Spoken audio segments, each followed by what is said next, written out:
I want to say something to the Bible. You said that God stopped talking to the humans 2,000 years ago, and I think that's wrong. I think he talked every day to everybody, and I think he never stopped to talk to us. He talks at this language we understand. Yeah, but that's what the Bible said. Yeah. Or the Christian. That's what the Bible said 2,000 years ago. And in this time, the last 2,000 years, he told every day the same things to other people. I would add, I think God talks to us all the time through near-death experiences just to get the message through. It's one of the reasons why doctors developed resuscitation techniques in the late 60s, and that's when Raymond Moody wrote his book, Life After Life, that really kind of awakened the medical profession and the public at large to near-death experiences. And when you pay attention to that literature of the tens of thousands of reports available and books and journals and scientific reports, you'll find that more than 90% of people who have had a profound near-death experience, and many of them were previously agnostic or atheistic, but more than 90% of them come back not only believing, but knowing in the reality of a loving God force at the core of the universe. They don't need anybody else to tell them about it. And so I would say God in many ways is very much alive and communicating with us through near-death and similar experiences as we come into a richer understanding of what they're telling us about the nature of consciousness and reality. There's a book that I love. It's by a colleague. It's by Robert Koppes, C-O-P-P-E-S. It's called The Essence of Religions. And what he does is he takes the five main faiths, the three Abrahamic faiths of Christianity, Judaism, and Islam, and Buddhism and Hindu, and he compares them with the gold standard of near-death experiences, where near-death experiences are ultimately the teachers of love, kindness, compassion, mercy, acceptance, and forgiveness.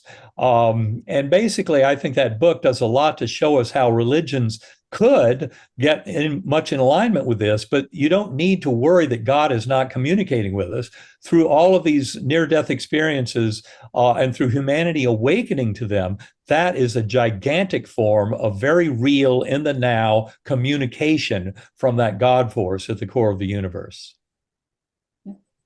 I would just like to add or say to Anke that I believe that there's, and I'm hoping that Eben and Neale would agree with this, but there's really never a time when we're not in communication with God or in communion with God, that our feelings, our thoughts, when we look at a tree, when we hear the sounds of the birds, when we smell a rose, we're always in communication with God because everything is of Godness, Now, whether or not it's a direct voice, I can't say. But the other thing to be important to say here is that sometimes our interpretation of God's message or what, the nature of the universe and what it's about, that we humans as human conduits can sometimes misinterpret God's meaning, even though he's constantly communicating with us.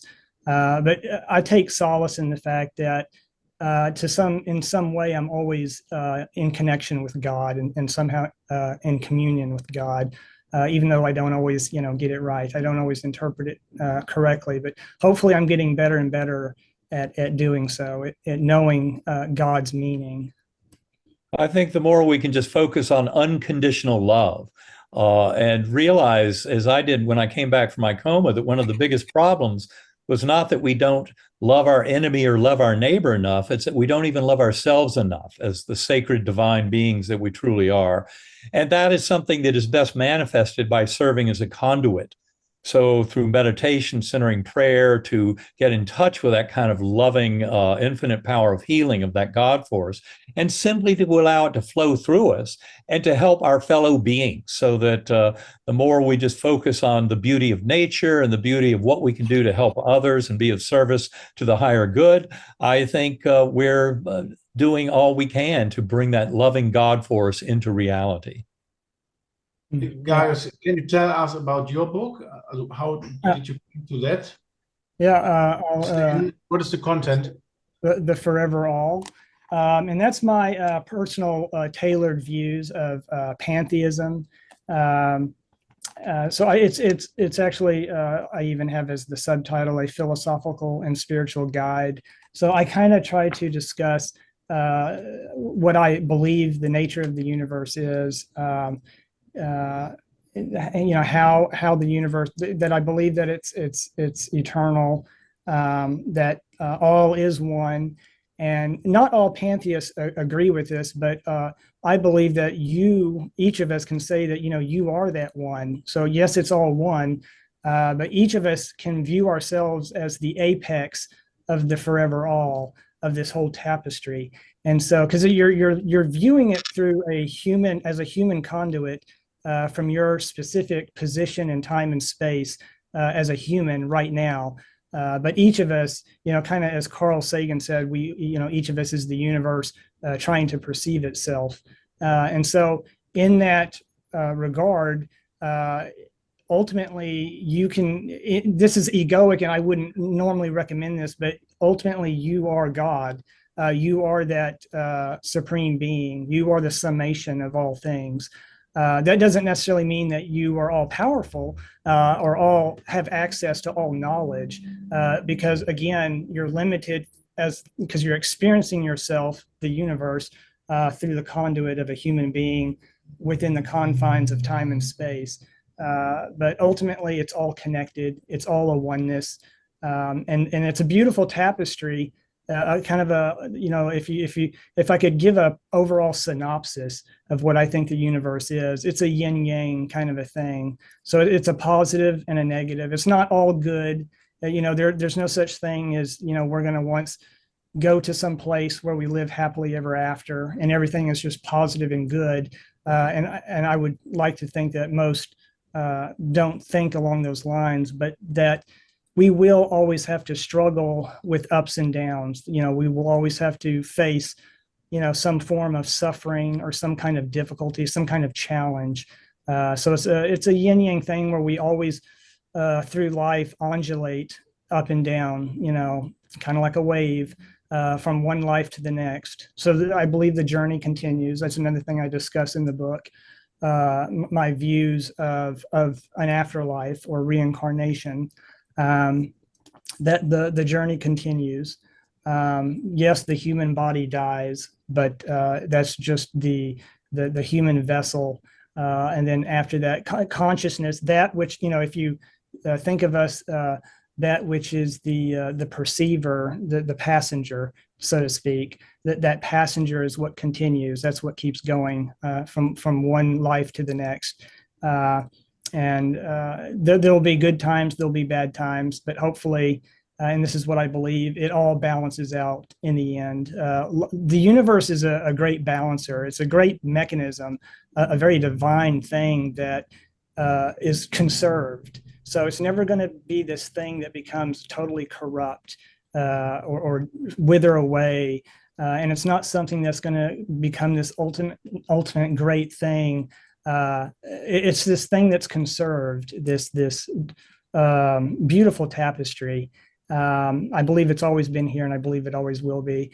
And fortunately, the book has it's gotten a great response from buyers from around the world. And I just hope to, especially when I find time to start promoting it, it can grow and spread, and I can communicate those views further and further. I would say it's much more than just information conserved, that in fact it's growth and transformation. So when I talk about reincarnation from the scientific perspective, it's not a blind mechanistic wheel that you're trying to get off of, but actually a process of grace and of transformation and growth that we're all going through together. And the other point I would like to make about that is to embrace the hardships and difficulties, challenges, illness, injury, all of that stuff that before my coma I might have seen as, why is this happening? I now understand that so much of that contributes to our growth. And the more we can come to embrace those challenges, come to see the love of the universe in spite of the hurdles that we face, that we can grow into a greater wisdom and trust that the universe will take care of us and that we're here to learn from all of this experience. The way I put it when I came back from coma, as my younger sister told me, when I was sitting there on the bed within 20 minutes of having the breathing tube taken out, and they'd spent a week, my family, with 7 days of doctors telling them that I wasn't going to make it and I was going to succumb to this. And then all of a sudden, there I was coming back to this world. And I was sitting there, she said, like a little Buddha. And I would look around at everyone there and I'd say, don't worry, all is well. And that was my interpretation of, wow, what an incredible journey I've been through. We don't have anything to worry about. It's kind of what Neale was saying earlier about nothing matters. Well, in many ways, I would say it matters, but don't worry, the universe has your back. And the more that we live with love and kindness, compassion, taking care of each other and working for the highest good, the more the universe will reward us with that beautiful kind of transformative growth towards the soul we came here to be. Yeah, my brother once said one of the favorite. It's a line that he said, and it's one of my favorite things I've ever heard. And he said, the universe seems like it knows what it's doing. And this is my favorite expression because that really says a lot. The universe, I feel that it's going to take care of me ultimately. Like, even though we're going to have some bad times, it's going to be a little rough. I do believe ultimately the universe is going to still be here. I'm going to be okay. It's going to take care of me. There'll be some growing pains, of course, but it's going to ultimately be okay. It's a great sentence. Yeah. And Martin, you like to say something? I wanted to ask, guys, how did you came to that goal or solution?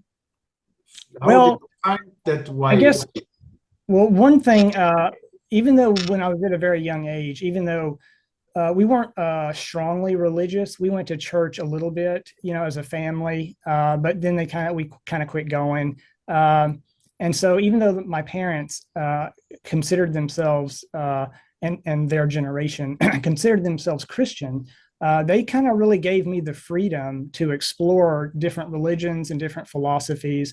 And so I'm also just a right side thinker by nature. I'm an artist, so I tend to, I guess, have a more creative thought process. And so over the years, I would just make certain observations about nature and about the world. And I also love science. I think science is one of the most responsible ways to try to learn about the world and to help predict it.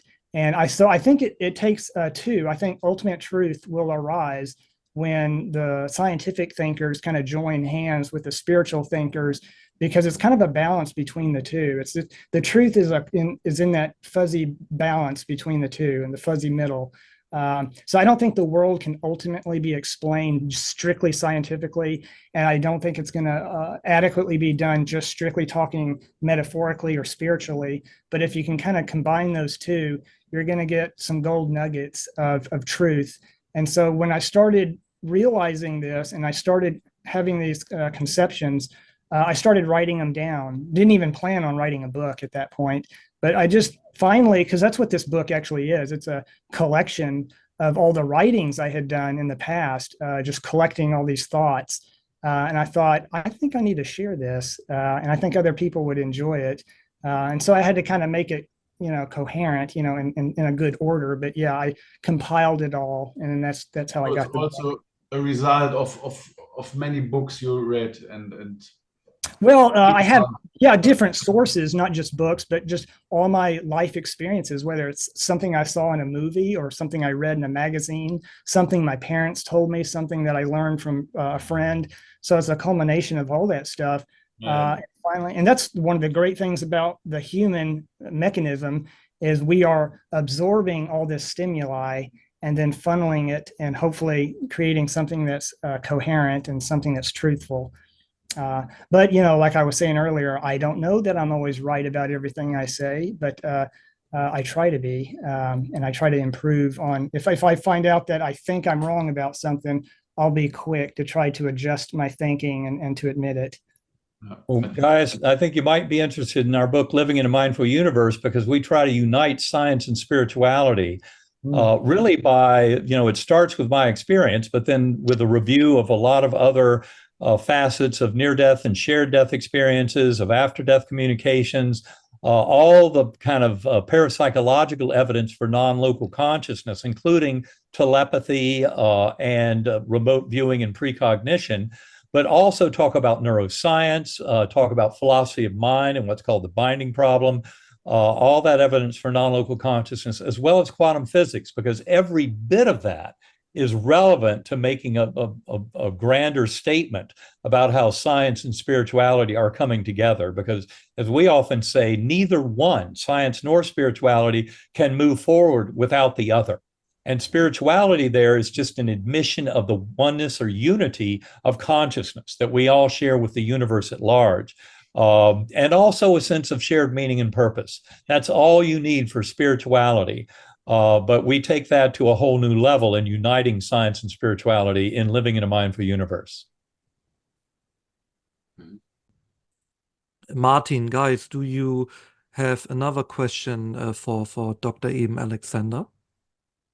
Well, I wish I had more. I wish I had prepped and learned more about his views and his experience so I could have more questions. Because I only was recently introduced to him through you, Torge, thanks to your videos. But I'll certainly make it a point to try to review more of those because I'm absolutely interested in NDE experiences. I'm really fascinated by them. And one of the things I like about NDE experiences is there's a commonality, there's a common theme. For example, going into the light and lifting up and seeing your own body. To me, that can't just be a coincidence. You know, because people from all different locations around the world have these experiences, and those similarities can't be a coincidence that they're just happening, you know, that they're just dreaming it. Not to say that there couldn't be some type of dreamlike existence in that realm, that other realm, that transcendent realm, because I'm open to that possibility. Because that's a whole other, you know, the nature of that realm is kind of so beyond our normal experience, what we normally experience. And then there's a few like Dr. Alexander and others who have, breached into that experience a little bit, who kind of looked behind the curtain, so to speak, and got to experience it. So I'm always interested in any details or aspect of that experience. You know, because it helps me to ascertain and assess what that transition is like. That's one of the things I'm most fascinated with lately, and I'd like to create a long video eventually and write about it, that what I think actually happens to us, kind of even on a scientific level, you know, both spiritual and scientific level, but people are ready to hear what they think is actually happening on a physical level. And within that reality, the reality of that afterlife, you know, often people say life after life, but what the nature of that is. So I'm fascinated by it. Yeah, right. Yeah. Very much. You know, Eben Alexander, very impressive your experience. I really would like to have it, but how Guyus said, it's a little scary. So I think the key is just to remember that we all have the power to explore those realms by going within. Centering prayer, deep meditation. If you need a tool for meditation, I would suggest sacredacoustics.com, binaural beat brainwave entrainment, but any mode you have of going deep inside consciousness and putting that little ego mind voice in the head into timeout can be very effective to expanding your sense of relationship with that primordial mind, the God mind of the universe. So we all have that power. I was just curious if Dr. Alexander, if has there ever been like a cinematic recreation, like a visual recreation that you and maybe a team of people have ever created to kind of illustrate that experience that you went through, you know? And if you haven't, I would highly recommend having that created, you know, something that could give everyone a little bit of a visual experience of what you went through. Well, I've certainly, you know, had attempts at that with various people we've worked with. From my own perspective, it's a very, very challenging thing to do because it's not just like you're telling a narrative story that flows like we tell stories and depict them in films and things like that. It's such an extraordinary mode of being by having access to so much at once and being completely outside of space and time. It would be a tremendous trick to try and put that into a cinematographical experience. So not that you couldn't, try. I have attempted that with various associates so far, but never have we come anywhere close to anything that I think would represent, kind of where I went. That's one of the reasons why in our book, Living in a Mindful Universe, we made such a big deal of giving people tools for meditation so they could go there themselves. I think that once you're aware of all this, the best way to experience it is to develop the skills of going within and exploring that primordial mind through meditation and centering prayer, not to try and depict it in on a screen. Someday that might be something we could do a better job of than we can now. But right now, I would say that's a very challenging mission to try and actually depict that kind of a journey, in a screen experience that would give other people even the slightest hint of what it was really like. How about also some illustrated artwork, like just a few beautiful paintings of certain shots, certain scenes that would help narrate and communicate kind of what you experienced. I'm just wondering if you've ever had any kind of artwork or graphics. In fact, nowadays with AI art, well, you could just give a short prompt and create some beautiful imagery. Potentially, although I would say my view of AI right now is that 95% of it is still artificial stupidity and not artificial intelligence. But it can improve and get a whole lot better. And I think that's what will happen over time. And we'll see. I mean, it could be that a truly wide open, robust AI would be a good way to try and generate, a depiction of that kind of a journey.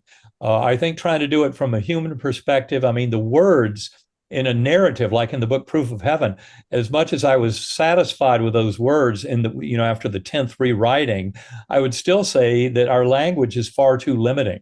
And so is our storytelling. And that's why allowing people to explore their own consciousness was the route we took in the book, Living in a Mindful Universe, to tell them what's there, but say the best way to start to experience this is to take the time on a regular basis. I meditate an hour or two a day. I know a lot of people don't have that kind of time.